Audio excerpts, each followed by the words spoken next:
Right, సిలబస్లోకి వెళ్ళే ముందు parts of speech introduction చూద్దాం. లైక్ ఒక సెంటెన్స్ ఇస్తే అందులో ఉన్న వర్డ్స్ ఎలా పనిచేస్తున్నాయి, ఏ పార్ట్స్ ఆఫ్ స్పీచ్ జనరల్గా మనం ఎలా ఐడెంటిఫై చేయొచ్చు అనేది ఈ సెషన్లో చూద్దాం. చూడండి, అసలు ఇంగ్లీష్ లాంగ్వేజ్లో ఎన్ని పార్ట్స్ ఆఫ్ స్పీచ్ ఉన్నాయి? ఎన్ని ఉన్నాయి? 8 ఉన్నాయి. ఓకే, ఏంటవి? Noun, pronoun, adjective, verb, adverb, preposition, conjunction and then interjection. Okay, అయితే ఈ 8 పార్ట్స్ ఆఫ్ స్పీచ్లో మనం 8th వన్ ఇంటర్జెక్షన్ అంతగా ఎక్కువ యూస్ చేయం. ఓకే, మిగతా అన్ని పార్ట్స్ ఆఫ్ స్పీచ్ గురించి డీటెయిల్డ్గా రూల్స్ చదువుకోవాలి. రైట్, సరే, ఫస్ట్ వన్ చూద్దాం. నౌన్ అంటే ఏంటి? What is noun? What is noun? Noun అంటే నేమింగ్ వర్డ్స్ అని అర్థం. Naming words. Okay, naming words అంటే పేర్లు. Right, naming words. Naming words అంటే ఏంటి? ఎవరి పేర్లు? పర్సన్ యొక్క పేరు కానీ, ప్లేస్ లేదా థింగ్ యొక్క పేరు కానీ, లేదా స్టేట్ ఆర్ క్వాలిటీ లేదా ఐడియా, ఏదైనా ఒక ఐడియా, దాన్ని కూడా నౌన్ అని అంటారు. ఫర్ ఎగ్జాంపుల్ చూడండి, ఇక్కడ చూడండి, see the second example. The Taj Mahal is located in India. దీంట్లో నౌన్ ఏముంది? తాజ్ మహల్, అవునా కదా? It is a name of a monument, so this is noun. ఇంకా ఏం చెప్పచ్చు? ఇంకొక నౌన్ కూడా ఉంది ఈ సెంటెన్స్లో. ఇండియా, ఇండియా అనేది కూడా pair of, it is a name of the country, so ఇది కూడా నౌనే. రైట్, ఇప్పుడు చూడండి, ఫస్ట్ ఎగ్జాంపుల్కి వద్దాం. జనరల్గా ఇలాంటి సెంటెన్సెస్ ఇచ్చినప్పుడు నౌన్ని ఐడెంటిఫై చేయడం చాలా కష్టం. ఓకేనా? అంటే జెలసీ అనేది నౌనా అనేది ఫస్ట్ క్వశ్చన్ వస్తుంది. చూడండి, జెలసీ డెస్ట్రాయ్స్ ఎవ్రీథింగ్, దీంట్లో నౌన్ ఉంది. నౌన్ ఏంటి? జెలసీ. ఓకే, నౌన్ అనేది జెలసీ. రైట్, ఇప్పుడు చూడండి, అయితే అసలు నౌన్ని ఎలా ఐడెంటిఫై చేయాలి? ఏ సెంటెన్స్ ఇచ్చినా దాంట్లో ఖచ్చితంగా నౌన్ అనేది ఉంటుంది. ఆ నౌన్ని ఎట్లా ఐడెంటిఫై చేయాలి? సింపుల్, ఒక ట్రిక్ ఉంది. అదేంటంటే వాట్ అని క్వశ్చన్ వేసుకోవాలి. వాట్ అన్న క్వశ్చన్ వేసుకుంటే మనకి దీనికి ఆన్సర్ వచ్చిందనుకోండి, ఆ ఆన్సరే నౌన్ అవుతుంది. ఆ ఆన్సర్ ఏమవుతుంది? నౌన్. ఫర్ ఎగ్జాంపుల్ ఇక్కడ చూడండి, ఈ స్టేట్మెంట్లో అసలు నాకు నౌన్ని ఐడెంటిఫై చేయడం కష్టమైంది. సో నేనేం చేస్తాను? ఆ ట్రిక్ని యూజ్ చేస్తాను. What destroys. Okay, what destroys everything. Jealousy destroys everything. నాకు ఆన్సర్ వచ్చేసింది జెలసీ అని. సో అందుకని జెలసీ అనేది ఏమవుతుంది? నౌన్ అవుతుంది. ఓకేనా? ఇంకొక ఎగ్జాంపుల్ చెప్తాను. Honesty is the best policy. దీంట్లో ఆనెస్టీ అనేది ఏంటి? నౌన్. అండ్ పాలసీ కూడా ఏంటి? నౌనే. ఎలా ఐడెంటిఫై చేద్దాము? వాట్ అన్న క్వశ్చన్ వేసుకుందాం. What is the best policy అని అంటాను, నాకు ఆన్సర్ వచ్చేసింది honesty is the best policy అని. సో ఆనెస్టీ అనేది ఏమైంది? నౌన్ అయింది. నెక్స్ట్ పాలసీ కూడా నౌన్ అని చెప్పాను కదా, దీన్ని ఎలా ఐడెంటిఫై చేయొచ్చు? ఆనెస్టీ ఈజ్ వాట్ అని క్వశ్చన్ వేస్తాను, దానికి నాకు ఆన్సర్ వచ్చింది honesty is the best policy, అందుకని పాలసీ కూడా నౌన్ అయింది. సింపుల్, నౌన్ ఐడెంటిఫై ఎలా చేయాలి అంటే వాట్ అనే క్వశ్చన్ వేసుకోవాలి, దానికి ఆన్సర్ వస్తే అది నౌన్. నెక్స్ట్ చూడండి, ప్రొనౌన్. ప్రొనౌన్ అంటే ఏంటి? ప్రొనౌన్ అంటే నౌన్ ప్లేస్లో ఉపయోగించేది. ఓకే, ఎందుకు ఉపయోగిస్తాము? ఫస్ట్ ఎగ్జాంపుల్ చూద్దాం. చూడండి, ఫస్ట్ ఎగ్జాంపుల్ చూడండి. Praneeth lives in Hyderabad. Okay, Praneeth ఏంటి? నౌన్. హైదరాబాద్ ఏంటి? నౌనే. నెక్స్ట్ ఫుల్ స్టాప్ పెట్టి మళ్ళీ అతని గురించే మాట్లాడుతున్నారు. He is a software engineer. అయితే ఇక్కడ హీ అంటే ఎవరు? ఇక్కడ హీ కాకుండా నేను మళ్ళీ ప్రణీత్ అని యూజ్ చేయొచ్చా? అలా ఎన్నిసార్లు Praneeth lives in Hyderabad, Praneeth is a software engineer, ఇన్నిసార్లు ప్రణీత్ అని యూజ్ చేయాల్సిన అవసరం లేదు. సో నెక్స్ట్ టైం అతని గురించి మాట్లాడేటప్పుడు ఆయనకి సంబంధించిన ప్రొనౌన్ని యూజ్ చేయాలి. ఓకే, సో మస్క్యులైన్ ప్రొనౌన్ని యూజ్ చేయాలి. అదేంటి? హీ. అంటే ఇప్పుడు ప్రొనౌన్ యొక్క డెఫినేషన్ ఏమవుతుంది? Pronoun is used instead of noun to avoid repetition. Repeat అవ్వకుండా ఉండడానికి, నౌన్ రిపీట్ అవ్వకుండా ఉండడానికి ప్రొనౌన్ని ఉపయోగిస్తాము. నెక్స్ట్ ఎగ్జాంపుల్ చూడండి.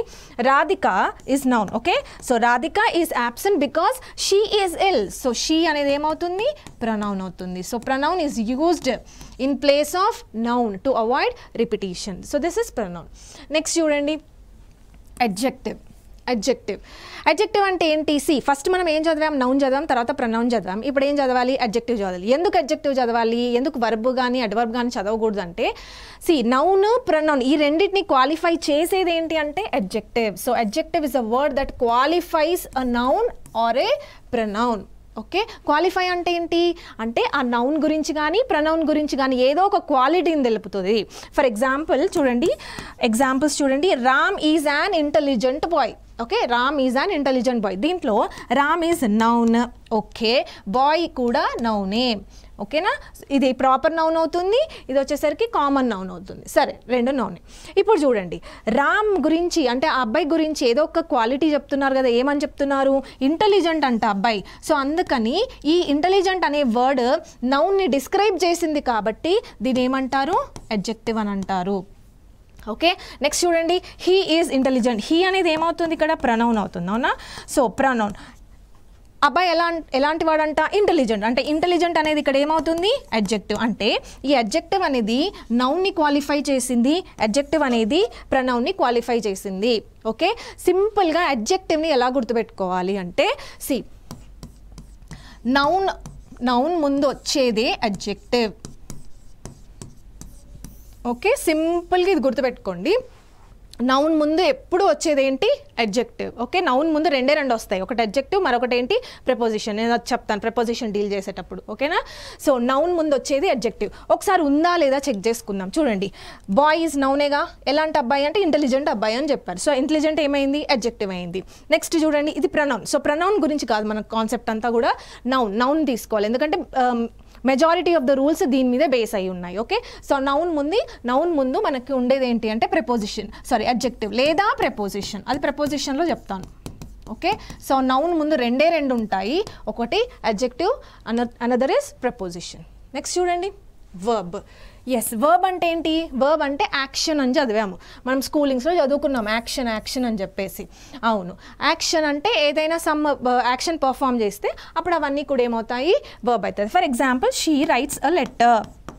Okay, she rights a letter. She rights అనేది ఏంటి, యాక్షన్ పర్ఫామ్ చేసింది కాబట్టి వర్బ్ అయింది. నెక్స్ట్ ఏంటి, అనదర్ డెఫినేషన్ ఏంటి అంటే పొసెషన్ని తెలిపే వర్డ్స్ కూడా వర్బ్ అని అంటారు. ఫర్ ఎగ్జాంపుల్ ఇక్కడ చూడండి, he has a car. He has a car అంటే అతను కార్ ఉంది, అతను కార్ పొసెస్ చేస్తున్నాడు అంటే owner, he is the owner of that car. So he has అంటే ఆ ఓనర్షిప్ కానీ పొసెషన్ని కానీ తెలిపే వర్డ్స్ కూడా ఏమంటారు, వర్బ్ అనే అంటారు. Okay, so she has a car, లేదా Prabhas has a fan following. So అక్కడ కూడా హ్యాస్ అనేది ఏంటి, వర్బే అవుతుంది. అంటే వర్బ్స్ అనేవి ఎల్లప్పుడూ యాక్షనే కాదు, పొసెషన్ని తెలిపే వర్డ్స్ కూడా వర్బ్స్ అవుతాయి. నెక్స్ట్ ఏంటి, స్టేట్ ఆఫ్ బీయింగ్ వర్బ్స్ కూడా, అవి కూడా వర్బ్సే అవుతాయి. For example see the third one, he is my friend. ఎవరతను అంటే he is my friend. Okay, అతను నా ఫ్రెండ్ అని చెప్పడానికి నాకు ఒక వర్బ్ సహాయపడింది, అదేంటి, స్టేట్ ఆఫ్ బీయింగ్ని తెలుపుతుంది. సో వర్బ్ అనేది యాక్షన్ మాత్రమే కాదు, possession and state of being కూడా. ఓకేనా, నెక్స్ట్ చూడండి, సరే అడ్వర్బ్ ఏంటి, వర్బ్ చదువుకున్న తర్వాతే అడ్వర్బ్ చదువుకోవాలి. ఎందుకు, సి నౌన్ ప్రనౌన్ చదువుకున్న తర్వాత అడ్జెక్టివ్ చదివాం. ఎందుకు, ఈ అడ్జెక్టివ్ అనేది నౌన్ని ప్రనౌన్ని క్వాలిఫై చేసేసింది. నెక్స్ట్ ఏం చేస్తాము, వర్బ్ చదువుకోవాలి. వర్బ్ చదువుకున్న తర్వాత అడ్వర్బ్ చదువుకోవాలి. ఎందుకు, ఈ అడ్వర్బ్ అనేది ఈ నౌన్ని క్వాలిఫై చేస్తుంది. చూడండి, qualifies A verb, qualifies A verb, qualifies an adjective, qualifies an another adverb. చూద్దాం, ఒక్కొక్కటి చూద్దాం. చూడండి, ఫస్ట్ వర్బ్ని క్వాలిఫై చేస్తుందంట. See the first example, he ate quickly. ate అనేది ఏంటి ఇక్కడ, వర్బ్. ఓకేనా, ate అనేది ఏంటి, వర్బ్. ఎలా తింటున్నాడంట, చాలా క్విక్గా తింటున్నాడు, తొందరగా తింటున్నాడు. అంటే ఈ క్విక్లీ అనే వర్డ్ దేని క్వాలిఫై చేస్తుంది, దేని గురించి చెప్తుంది, మనకి తినడం గురించి చెప్తుంది, అంటే ఏట్ గురించి చెప్తుంది. సో అందుకే ఇదేమవుతుంది, అడ్వర్బ్ అవుతుంది.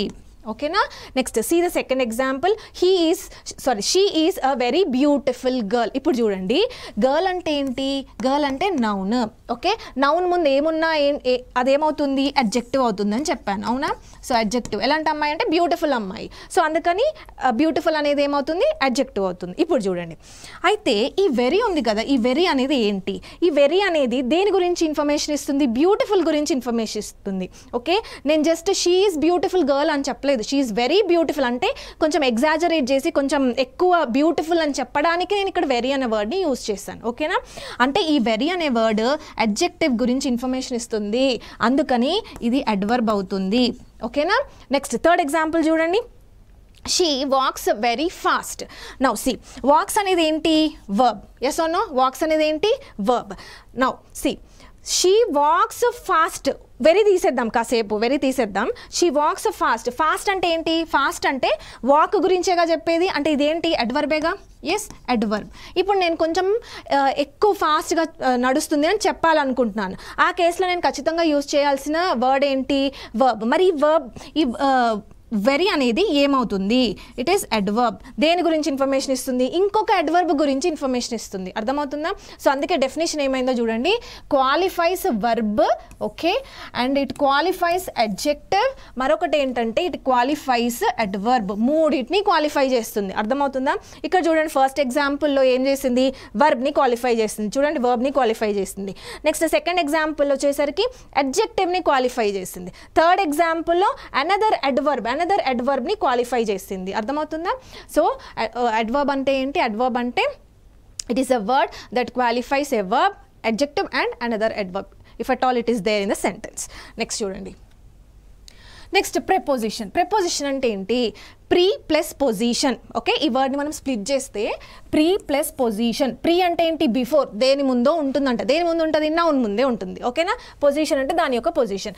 నౌన్ ముందు ఉందా లేదా ఒక్కసారి చెక్ చేసుకుందాం. చూడండి, see the cat is under the table. Okay, the cat is under the table. ఇక్కడ ప్రెపోజిషన్ ఏంటి? అండర్. అవునా? నౌన్ ముందు ఉందా లేదా ఒక్కసారి చెక్ చేసుకోండి, ఎందుకంటే డెఫినేషన్ అదేగా. సి టేబుల్ అంటే ఏంటి? నౌన్. సో నౌన్ ముందు ఉంది కదా, see preposition. Yes or no? So noun ముందు ఉండేవి రెండు. ఎప్పుడూ కూడా నౌన్ ముందు మనకి రెండు పార్ట్స్ ఆఫ్ స్పీచే కనిపిస్తాయి. ఒకటి అడ్జెక్టివ్, ఓకే, ఒకటి అడ్జెక్టివ్. నెక్స్ట్ వచ్చేసరికి ప్రెపోజిషన్. ఓకే, నెక్స్ట్ చూడండి, నెక్స్ట్ ఎగ్జాంపుల్ చూడండి. I am swimming in the river. Okay, in అనేది ఏంటి? ప్రెపోజిషన్. ఇన్ అనేది ఏంటి? ప్రెపోజిషన్. రివర్ అనేది ఏంటి? నౌన్. ఓకే, నౌన్ ముందు ఉందా? Yes, preposition. Simple. Okay, next చూడండి, కంజంక్షన్. కంజంక్షన్, ఓకే, దీన్ని ఇక్కడ స్ప్లిట్ చేద్దాం. అసలు కంజంక్షన్ అంటే ఏంటి? సి కన్ అని ఎక్కడ వచ్చినా దాని మీనింగ్ ఏంటంటే టుగెదర్. Okay, together. జంక్షన్ అంటే ఏంటి? It is a place where 2 or 3 things meet. Junction అది. ఓకే, అంటే కంజంక్షన్ అంటే ఏంటి? కనెక్టింగ్ వర్డ్స్ అని అర్థం. ఓకే, కనెక్టింగ్ వర్డ్స్ అంటే కనెక్ట్ చేస్తుంది, జాయిన్ చేస్తుంది. ఓకే, ఏం జాయిన్ చేస్తుంది అంటే రెండు వర్డ్స్ని కానీ, 2 words కానీ, 2 phrases కానీ, 2 clauses కానీ, లేదా 2 sentencesని కానీ కలిపితే దాన్ని కంజంక్షన్ అంటారు. ఈ ఫ్రేజ్ క్లాజ్ ఏంటో కాసేపు చూద్దాం. Okay, just wait for few minutes. ఆ ఫ్రేజ్ అండ్ క్లాజ్ గురించి మీకు క్లియర్గా నేను మీకు చెప్తాను. నెక్స్ట్ ఎగ్జాంపుల్స్ చూడండి. Conjunction. See the first example. Ram and Shyam are good friends. ఇక్కడ వేటిని కనెక్ట్ చేసింది? రామ్ని శ్యామ్ని కనెక్ట్ చేసింది అండ్ అనే కంజంక్షన్. సో ఇదేమవుతుంది? కంజంక్షన్. ఇక్కడ రెండు పదాలని కనెక్ట్ చేసింది. నెక్స్ట్ చూడండి, he did not come to school. Okay, he did not come to school because he was ill. రెండు సెంటెన్సెస్ ని కలిపింది. ఓకేనా? సో దీని ఏమంటారు? కంజంక్షన్ అని అంటారు. ఫ్రేజ్ అండ్ క్లాజ్ గురించి తెలుసుకుందాం. Okay, so this is conjunction. Next చూడండి, interjection. It is interjection, not junction. Okay, interjection అంటే ఏంటి? సడన్ ఇమోషన్స్ లేదా సడన్ ఫీలింగ్స్ని ఎక్స్ప్రెస్ చేసే words. For example, see alas, wow, hurray, ho, ఇవన్నీ ఏంటి?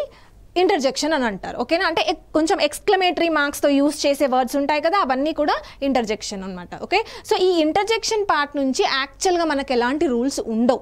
కాకపోతే ఇవన్నీ మనం తెలుసుకోవాలి. ఎందుకు అంటే అసలు ఫస్ట్ ఆఫ్ ఆల్ ఇంటర్జెక్షన్ అని, ఎందుకంటే ఇంగ్లీష్ చదువుకున్న తర్వాత అసలు 8 parts ఆఫ్ స్పీచ్, అందులో 8th one ఏంటో తెలియకపోతే బాగుండదు కదా. So just have a glance. So okay, so express strong or sudden feelings or emotions, వాటిని ఇంటర్జెక్షన్ అని అంటారు. ఓకే, సో ఇవి 8 parts ఆఫ్ స్పీచ్. నెక్స్ట్ ఏం చేద్దామంటే ఇంకా కొన్ని కాన్సెప్ట్స్ ఉన్నాయి, అవేంటో చూద్దాం. సరే, పార్ట్స్ ఆఫ్ స్పీచ్ అంటే ఒక సెంటెన్స్ ఇస్తే అందులో ఏ వర్డ్ ఎలా పనిచేస్తుందో తెలుసుకున్నాం. తర్వాత అసలు ఫస్ట్ ఆఫ్ ఆల్ సెంటెన్స్ అంటే ఏంటి? సెంటెన్స్ అంటే ఏంటి? Group of words. Okay, and that has a meaningful sense. ఖచ్చితంగా మీనింగ్ ఉండాలి. మీనింగ్ లేకుండా నువ్వు ఏదో 4-5 పదాలు కలిపి ఒక సెంటెన్స్ చేస్తా అంటే కుదరదు. ఓకే, గ్రూప్ ఆఫ్ వర్డ్స్ ఉండాలి, కరెక్ట్ మీనింగ్ ఉండాలి, అదే సెంటెన్స్ అవుతుంది. ఓకే, మనకు ఎక్కడా కూడా సెంటెన్స్ యొక్క డెఫినేషన్ ఎవరు అడగరు. ఓకే, ఎగ్జామ్లో. నెక్స్ట్ టైప్స్ ఆఫ్ సెంటెన్సెస్ చదవాలి. ఎందుకంటే టైప్స్ ఆఫ్ సెంటెన్సెస్ ఎందుకు చదవాలంటే జనరల్గా 4 ఉంటాయి. ఆ 4టిని డైరెక్ట్ అండ్ ఇండైరెక్ట్ స్పీచ్లో కన్వర్ట్ చేస్తూ ఉంటాం అనమాట. సో అందుకని ఫస్ట్ మనం ఈ టైప్స్ ఆఫ్ సెంటెన్సెస్ చదివిన తర్వాతనే ఆ డైరెక్ట్ అండ్ ఇండైరెక్ట్ స్పీచ్ మనకు అర్థమవుతుంది. సో అందుకే ఒకసారి చూద్దాం. చూడండి అసలు ఎన్ని ఉన్నాయి types of sentences. Types of సెంటెన్సెస్కి వెళ్ళే ముందు ఒకసారి ఫస్ట్ ఆఫ్ ఆల్ ఒక సెంటెన్స్ యొక్క పార్ట్స్ కనుక చూస్తే మనకి ఏముంటాయి, జనరల్గా సబ్జెక్ట్ ఉంటుంది, ప్రెడికేట్ ఉంటుంది. ఇది చాలా ఇంపార్టెంట్. ప్రెడికేట్ మనకు అంత అవసరం లేకపోవచ్చు, కానీ సబ్జెక్ట్ అనేది చాలా ఇంపార్టెంట్. సబ్జెక్ట్ అంటే ఏంటి, మనం దేని గురించి అయితే మాట్లాడుతున్నామో అది సబ్జెక్ట్ అవుతుంది. ఓకేనా? One who does an action, అదే subject. And what is talked about that subject is called predicate. Okay, examples చూడండి. The earth revolves around the sun. ఎవరు సన్ చుట్టూ రివాల్వ్ అవుతున్నారు? ఎర్త్. అంటే ఎవరి గురించి మాట్లాడుతున్నాము? ఎర్త్ గురించి మాట్లాడుతున్నాం. సో ఇదేమవుతుంది? సబ్జెక్ట్ వదిలిపెట్టి మిగతాదంతా ఏమవుతుంది? ప్రెడికేట్ అవుతుంది. ఓకేనా? ప్రెడికేట్. నెక్స్ట్ చూడండి, ఇక్కడ the students study hard for the exam. ఇక్కడ సబ్జెక్ట్ ఏంటి, ఎవరి గురించి మాట్లాడుతున్నాం? మనము స్టూడెంట్స్ గురించి మాట్లాడుతున్నాం, అందుకని స్టూడెంట్స్ అనేది సబ్జెక్ట్ అయింది. మిగతా పార్ట్ అంతా ఏమంటారు? దీన్ని ప్రెడికేట్ అంటారు. Okay, right. ఇది సబ్జెక్ట్ అండ్ ప్రెడికేట్. నెక్స్ట్ చూడండి, టైప్స్ ఆఫ్ సెంటెన్సెస్ చూద్దాం. 4 టైప్స్ ఉంటాయి జనరల్. ఇది చాలా important concept. Okay, 4 types of sentences ఉంటాయి. ఏంటా 4 types of sentences? First one చూడండి, డిక్లరేటివ్ లేదా అసర్టివ్ సెంటెన్స్ అంటారు. నెక్స్ట్ చూడండి, ఇంట్రాగేటివ్ సెంటెన్స్, తర్వాత ఇంపరేటివ్ సెంటెన్స్, లాస్ట్ది ఎక్స్క్లమేటరీ సెంటెన్స్. ఓకే, ఈ 4 టైప్స్ చాలా ఇంపార్టెంట్. అయితే నేను ఇక్కడ ఎందుకు స్టార్ మార్క్ పెట్టాను అంటే ఈ అసర్టివ్ అనే వర్డ్ చాలా ఇంపార్టెంట్. ఎందుకంటే ప్రీవియస్ ఇయర్ క్వశ్చన్స్ కనుక చూస్తే అసర్ట్ సినోనిమ్స్లో అడిగాడు. వాట్ ఈస్ అసర్ట్ అని అడిగాడు, లేదా అసర్టివ్ ఇలా కూడా అడగచ్చు. ఓకే, సో అందుకని అసర్టివ్ అంటే ఏంటి? ఇక్కడ ఆర్ అనే వర్డ్ ఉంది కదా. Yes, declarative or assertive. Assertive word తెలియదు అనుకోండి, డిక్లరేటివ్ మనకు తెలుసు కదా, సేమ్ ఆ మీనింగ్ కూడా అదే. డిక్లరేటివ్ అంటే నేను డిక్లేర్ చేస్తున్నాను, నేను ఒపీనియన్ చెప్తున్నాను, నా ఒపీనియన్ నేను చెప్తున్నాను, లేకపోతే నేను ఏదో స్టేట్మెంట్ చెప్పేస్తున్నాను, ఏదో వాగేస్తున్నాను, అదే అసర్టివ్ అవుతుంది. ఓకేనా? అసర్ట్ అంటే ఏంటి? Give your opinion, say something is called assertive. Right? Next చూడండి, ఫస్ట్ ఒక్కొక్కటి డీటెయిల్గా చూద్దాం మనం. ఫస్ట్ది ఏంటి? డిక్లరేటివ్ లేదా assertive sentence. A sentence that declares an opinion or a statement, ఏదైనా ఒపీనియన్ కానీ స్టేట్మెంట్ కానీ ఇస్తే దాన్ని ఏమంటారు? డిక్లరేటివ్ లేదా అసర్టివ్ సెంటెన్స్ అంటారు. ఎగ్జాంపుల్ చూడండి, Arjun is an intelligent boy. నేనే డిక్లేర్ చేసేస్తాను Arjun is an intelligent boy. So అదొక స్టేట్మెంట్ అయ్యింది. Okay, so it is declarative or assertive sentence. Next చూడండి, ఇంటరాగేట్. ఇది ఇంపార్టెంట్. ఇంటరాగేటివ్ సెంటెన్స్ అంటే ఏంటి? ఓకే, అక్కడ అసర్టివ్ వర్డ్ అనేది ఇంపార్టెంట్, పదం ఇంపార్టెంట్, ఎందుకంటే దాని మీనింగ్ అడుగుతాడు. ఇక్కడ కాన్సెప్ట్ ఇంపార్టెంట్. ఇంటరాగేటివ్ సెంటెన్స్ యొక్క కాన్సెప్ట్ ఇంపార్టెంట్. అసలు first of all interrogative sentence అంటే ఏంటి?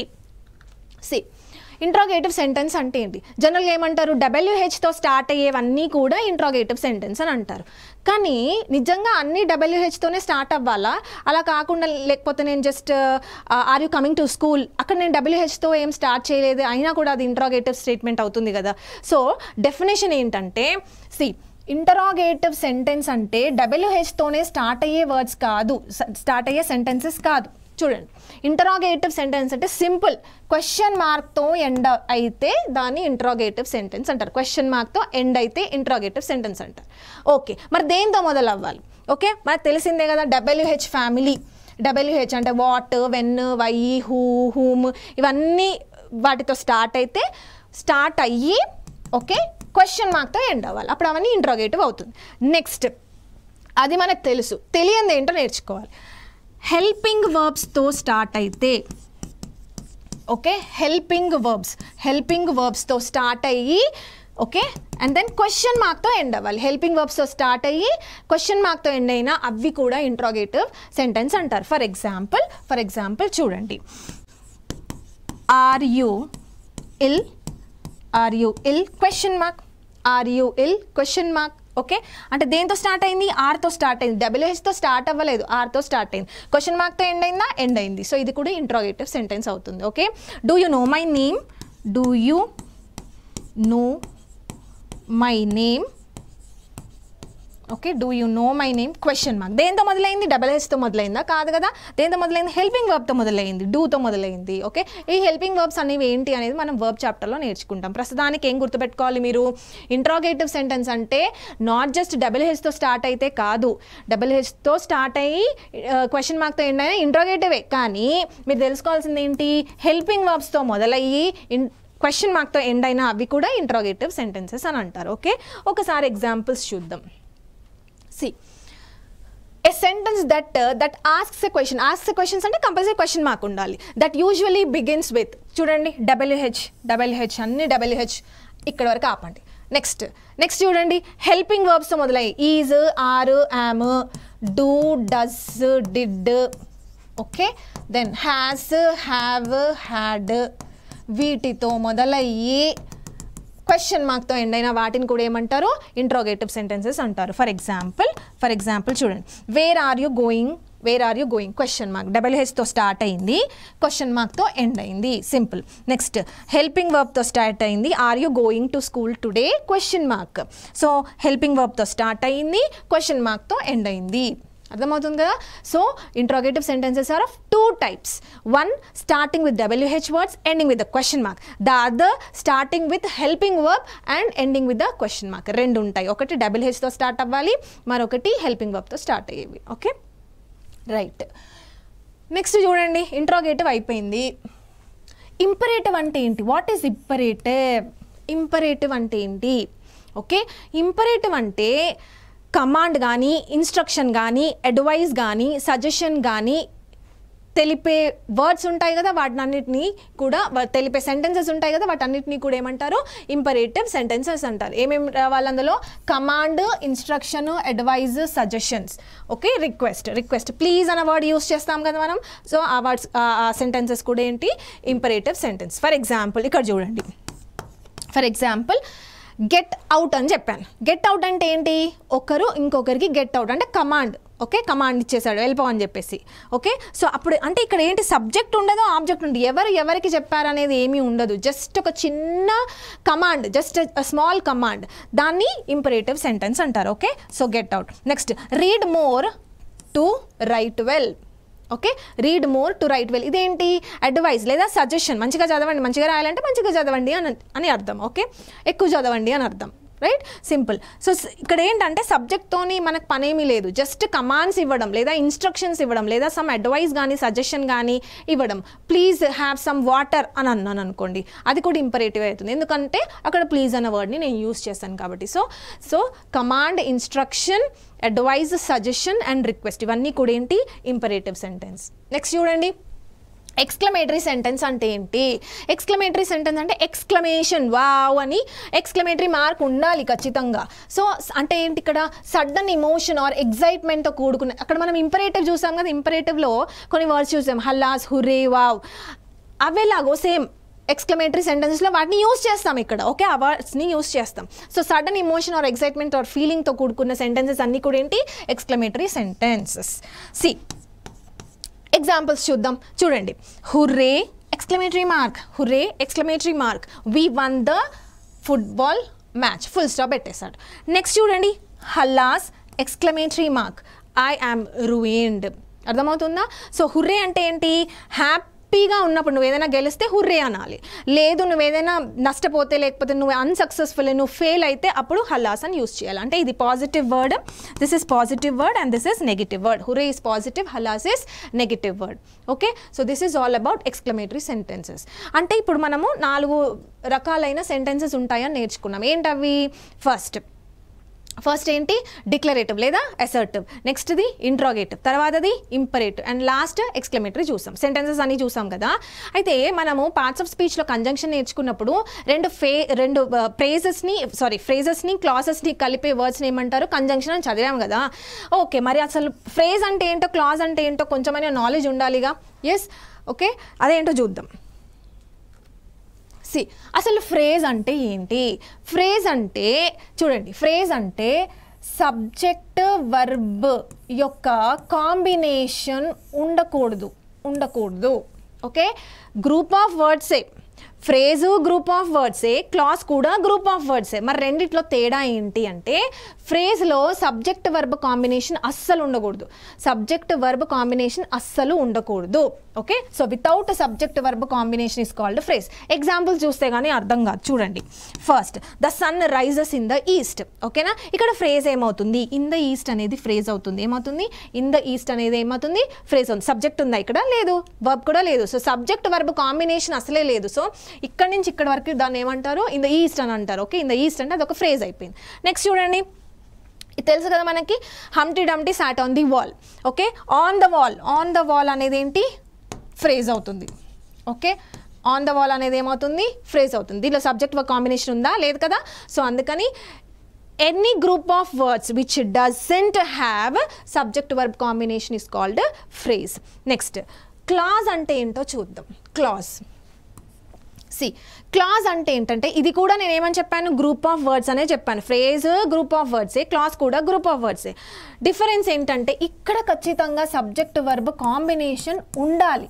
ఇక్కడ ఉండాలి, సబ్జెక్ట్ వర్బ్ కాంబినేషన్ ఉండాలి ఖచ్చితంగా.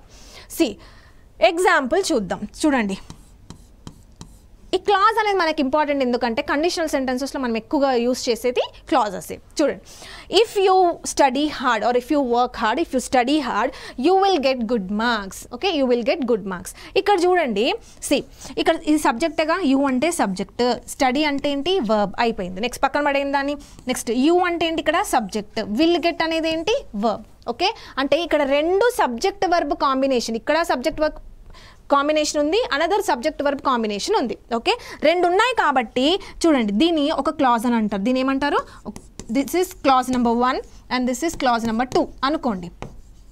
క్లాజ్ నెంబర్ 2 అయితే రెండు క్లాజెస్ ఉన్నాయి కదా, ఏదో ఒక డిఫరెన్స్ అయితే ఉండాలి కదా. ఆ డిఫరెన్స్ ఏంటంటే చూడండి, సపోజ్ నేను ఈ క్లాజ్ని ఫుల్ స్టాప్ పెట్టా ఇక్కడ, అంటే దీన్ని ఇండివిజువల్గా యూజ్ చేద్దాం అనుకుందాం. అంటే you study hard full stop అని పెట్టాను. మీనింగ్ ఏమైనా ఉందా అంటే ఏదో ఎక్స్ట్రా ఇన్ఫర్మేషన్ కావాలి దాన్ని మీనింగ్ఫుల్ చేయడానికి. Okay, you study hard full stop అని పెడితే ఇట్ ఈస్ ఇన్కంప్లీట్. అవునా, అంటే ఏంటి?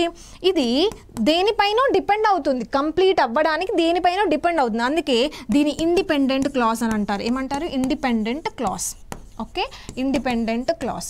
నెక్స్ట్ చూడండి, నెక్స్ట్ ఇక్కడ నుంచి అక్కడ వరకు తీసుకుందాం ఫుల్ స్టాప్ ఇక్కడ. Okay, next you will get good marks full stop పెట్టేస్తాను. అంటే ఇదంతా కూడా కంప్లీట్ సెన్స్ ఇస్తుంది కదా, సబ్జెక్ట్ వర్బ్ కాంబినేషన్ ఉంది and it gives us a complete meaning. So ఇది దేనిపైన డిపెండ్ అవ్వాల్సిన అవసరం లేదు ఎందుకంటే కంప్లీట్ ఉంది కాబట్టి. సో దీన్ని ఏమంటారు?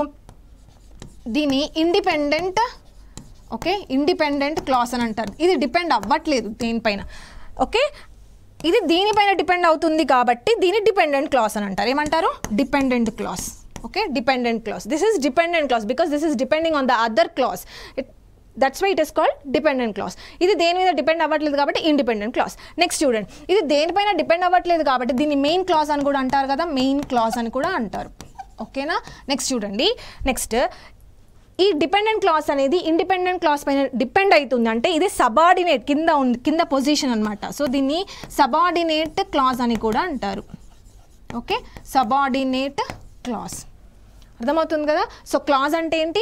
క్లాజ్ అంటే group of words which has a subject verb combination ఖచ్చితంగా ఉండాలి. ఓకే, రెండు క్లాసెస్ ఉంటాయి. అంటే ఒక సెంటెన్స్లో రెండు క్లాసెస్ ఉంటాయి. ఒకటేంటి? ఇండిపెండెంట్ క్లాజ్, దేనిపైన డిపెండ్ అవసరం లేదు. సో ఇండిపెండెంట్ క్లాజ్, దాన్నే మెయిన్ క్లాజ్ అంటారు. మరొకటి ఏంటంటే ఈ సెంటెన్స్లో మరొక పార్ట్ ఉంటుంది, అదేంటంటే డిపెండెంట్, అంటే ఇండిపెండెంట్ పైన డిపెండ్ అవుతుంది. ఓకే, దాన్నే సబార్డినేట్ క్లాజ్ అని అంటారు. ఓకే, సో దీన్ని ఫ్రేజ్, ఇప్పుడు మనం చూసిన కాన్సెప్ట్ ఏంటంటే ఫ్రేజ్ అండ్ క్లాజ్. యాక్చువల్గా మనకు ఫ్రేజ్ అనేది ఎక్కడ కూడా మనం యూస్ చేయము. ఇడియమ్స్ అండ్ ఫ్రేజెస్లో ఫ్రేజ్ అనే వర్డ్ వస్తుంది కదా, ఈవెన్ ఇడియమ్స్ కూడా 2-3 పదాలు కలిస్తేనే మనకు ఒక ఇడియం అని అంటారు. కానీ దాంట్లో సబ్జెక్ట్ వర్బ్ ఏమీ ఉండదు. ఓకే, మీరు అలా అయినా గుర్తుపెట్టుకోవచ్చు ఫ్రేజ్ అంటే ఏంటో. కానీ క్లాజ్ అనేది మనకి ఇంపార్టెంట్ ఎందుకంటే కండిషనల్ సెంటెన్సెస్లో మనం ఎక్కువగా యూస్ చేసేది ఈ క్లాజ్. ఓకేనా, right. So this is the end of the introduction. అంటే ఇంట్రొడక్షన్లో మనం ఏమేమి చూసాము? పార్ట్స్ ఆఫ్ స్పీచ్ చూసాము, సెంటెన్స్ అంటే ఏంటో చూసాము, సబ్జెక్ట్ ప్రెడికేట్ ఏంటో చూసాము, and then types of sentences చూసాము, ఫ్రేజ్ అండ్ క్లాజ్ యొక్క డిఫరెన్స్ చూసాము. ఇవేంటి అంటే బేసిక్స్ అనమాట. అంటే రేపు పొద్దున మనం ఏదైనా రూల్స్ చదువుకోవాలి అని అంటే ఫస్ట్ ఈ ఫండమెంటల్స్ ఉండాలి. ఓకేనా, సరే, నెక్స్ట్ సెషన్లో మరొక చాప్టర్ని డీల్ చేద్దాం.